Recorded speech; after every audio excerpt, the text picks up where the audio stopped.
प्यारे दोस्तों, नमस्कार। आज हम फिर अपने विषय के साथ अपनी चर्चा को आगे बढ़ाते हुए, इससे पहले कि हम अपने विषय की चर्चा प्रारंभ करें, आप सभी सुखी होंगे, स्वस्थ होंगे और एक पॉजिटिव एटीट्यूड के माध्यम से आप अपने व्यक्तिगत जीवन को आज के दिन के लिए तैयार कर चुके होंगे, ऐसा मुझे विश्वास है आप सभी लोगों से।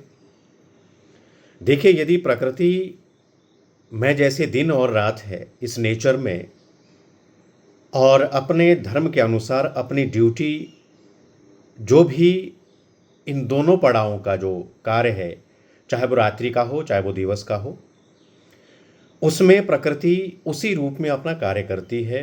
और इस प्रकृति के अवयव, इस प्रकृति के जो आभूषण है, वो हम और आप लोग हैं, जीव जंतु हैं।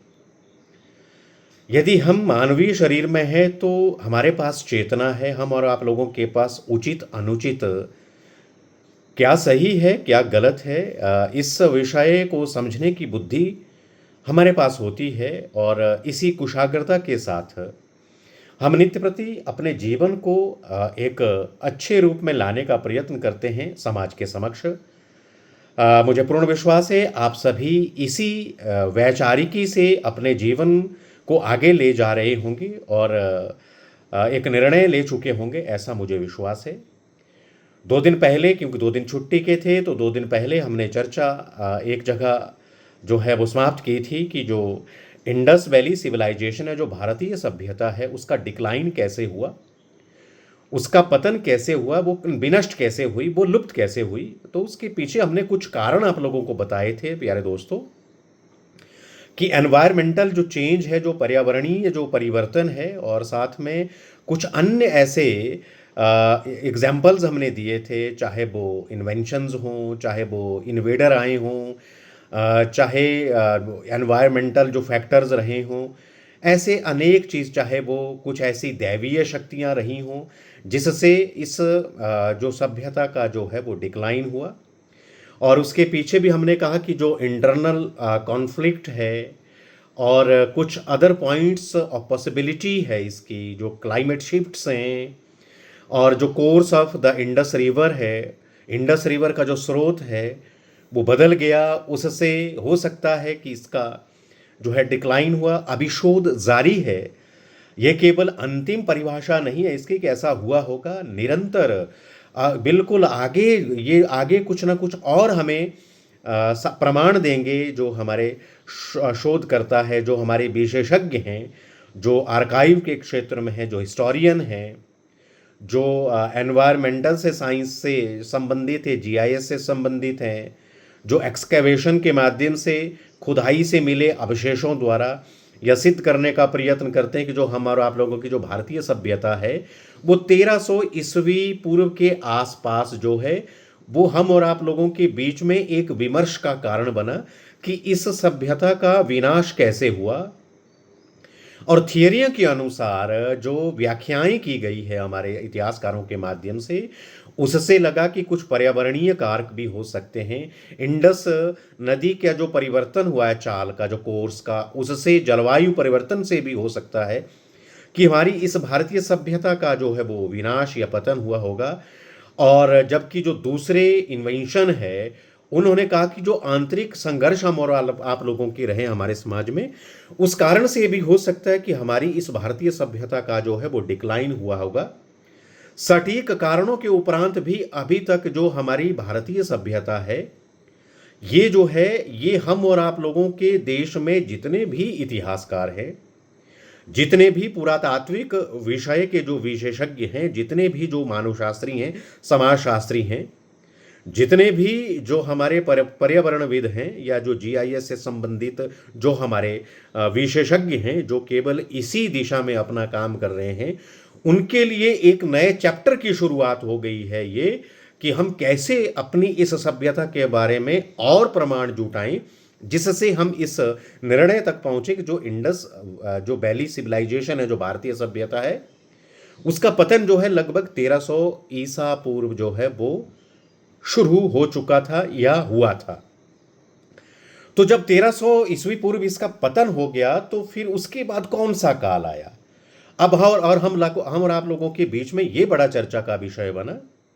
तो जो हमारे विद्वान हैं, जो हमारे हिस्टोरियन हैं और जो हमारे समाज शास्त्री है, जो समाज विज्ञान के हमारे जो विद्वान हैं, जो इतिहासकार हैं, उनके लिए एक बहुत बड़ा यक्ष प्रश्न था। तो उन्होंने हम और आप लोगों की समझ के अनुसार एक एक अलग नाम से 1300 ईसा पूर्व के बाद के कालखंड को नाम दिया, उसे दिया द वैदिक पीरियड, वैदिक काल। Following the decline of Indus Valley civilization, a new era in Indian history began with the arrival of Indo-Aryan। मैं फिर आप लोगों को बड़ी सरल भाषा में बता रहा हूं कि following the decline of Indus Valley civilization, a new era in Indian history began with the arrival of the Indo-Aryan। This period, known as the Vedic period, is characterized by the composition of Vedas, a collection of ancient religious texts and hymns that forms the foundation of Hindu darshan। ये जो वैदिक समय है ना हमारा, जिसे हम भारतीय सभ्यता का एक बड़ा बहुमूल्य समय मानते हैं, कालखंड मानते हैं, ये हमारे भारतीय इतिहास में एक नए कालखंड को जन्म देता है, जिसे हम कभी कभी भारतीय आर्यन काल भी कह सकते हैं। इसे आर्यन काल भी कह सकते हैं, आर्यन पीरियड भी कह सकते हैं।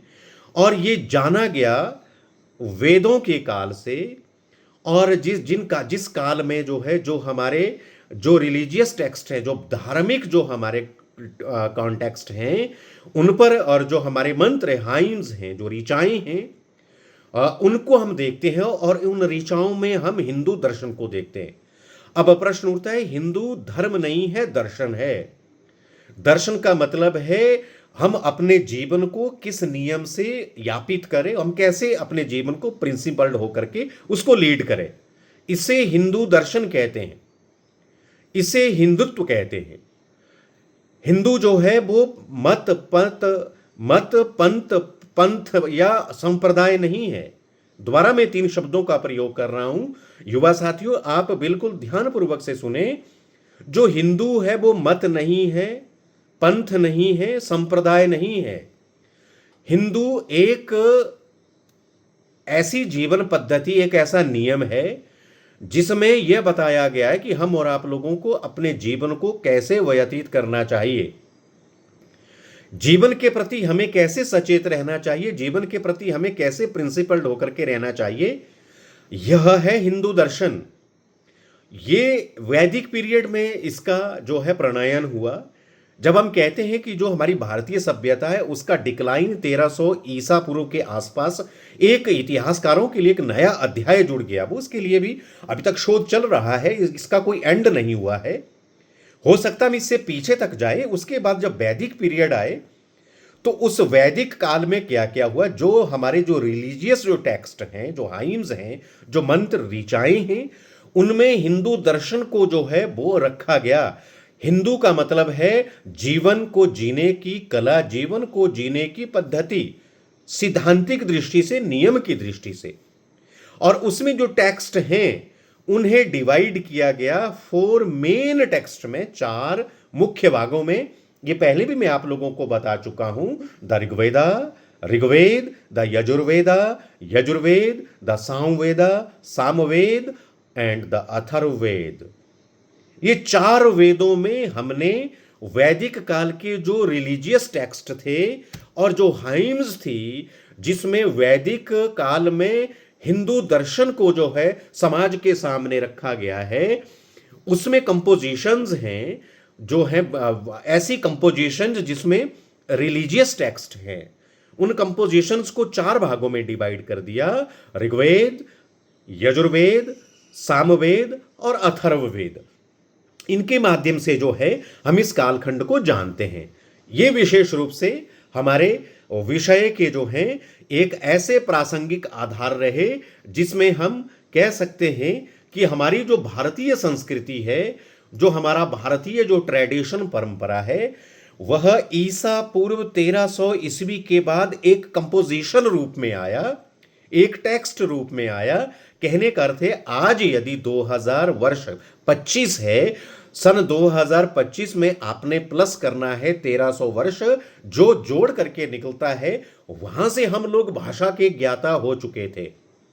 तो विश्व की जितनी भी जो स्क्रिप्ट्स हैं, जो कंपोजिशंस हैं, जो टेक्स्ट हमारे पास सब प्रमाण रूप में मिलते हैं विश्व की सभ्यता में, और जब हम अपनी भारतीय सभ्यता को विश्व की सभ्यता में रखते हैं तो हम इस निर्णय पर आते हैं कि जो हम और आप लोगों की सभ्यता है वह विश्व में सबसे प्राचीन है, वो सबसे प्राचीनतम सभ्यताओं में से एक है।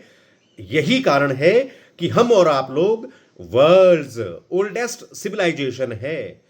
संसार की प्राचीनतम सभ्यताओं में हम और आप लोगों की भारतीय सभ्यता जानी जाती है, मानी जाती है, जिसे हम इंडो सरस्वती सिविलाइजेशन भी कहते हैं। ठीक है ना, सिंधु सरस्वती सभ्यता भी कहते हैं।